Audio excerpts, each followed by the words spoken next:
Malagi hoofstuk 3. Die Here die Almagtige sê, kyk, ek stuur my boodskapper wat die pad voor my gereed maak.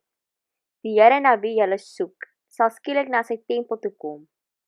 Die boodskapper van die verbond, na wie julle so uitsien, kom beslis. Maar wie sal die dag van sy koms kan deurstaan?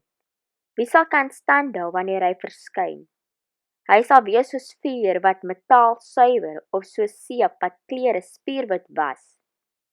Hy sal gaan sit en oordeel soos iemand wat salwer smelt en suiwer maak. Hy sal die leviete suiwer en hulle soos goud en salwer louter. Dan sal hulle weer vir die Here aanvaarbare offers bring. Dan sal die Here weer offers aanvaar van Juda en Jerusalem se mense soos vroeër. Die Here die Almagtige sê, ek kom om julle te oordeel. Ek sal dadelik gereed wees om teen die towenaars, egbrekers en leuenaars te getuig. Ek sal getuig teen mense wat hulle werkers met loone bedrieg en weduwees en weeskinders onderdruk. Verder sal ek ook getuig teen hulle wat vreemdelinge tussen julle laat swaar kry en teen hulle wat my nie respekteer nie. Ek is die Here, ek verander nie.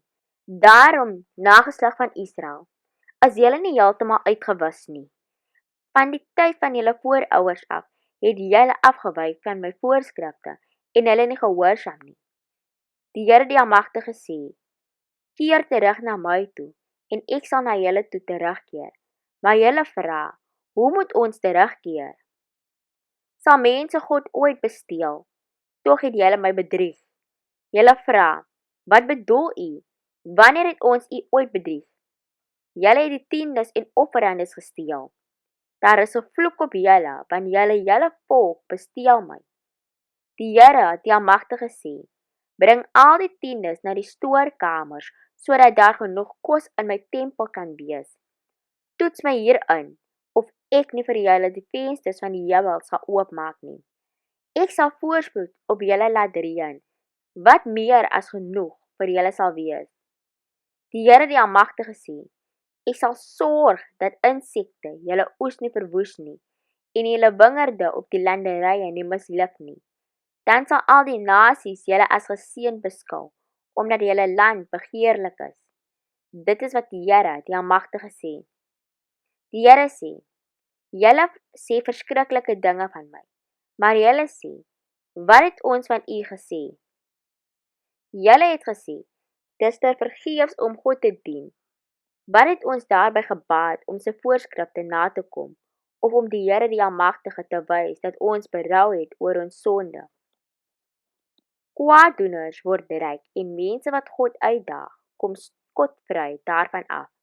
Daarom sal ons voortaan sê, verwaande mense is gelukkig. Die mense wat die Here dien, het toe met mekaar gepraat. Die Here het na hulle geluister en gehoor wat hulle sê. Hulle het 'n gedenkboek in sy teenwoordigheid geskryf.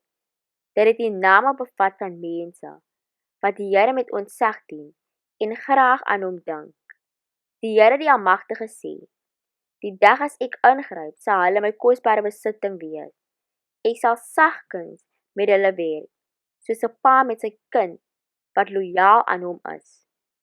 Dan sal julle weer die verskil sien tussen mense wat reg doen en goddelose mense. Die verskil tussen mense wat God dien en die wat hom nie dien nie.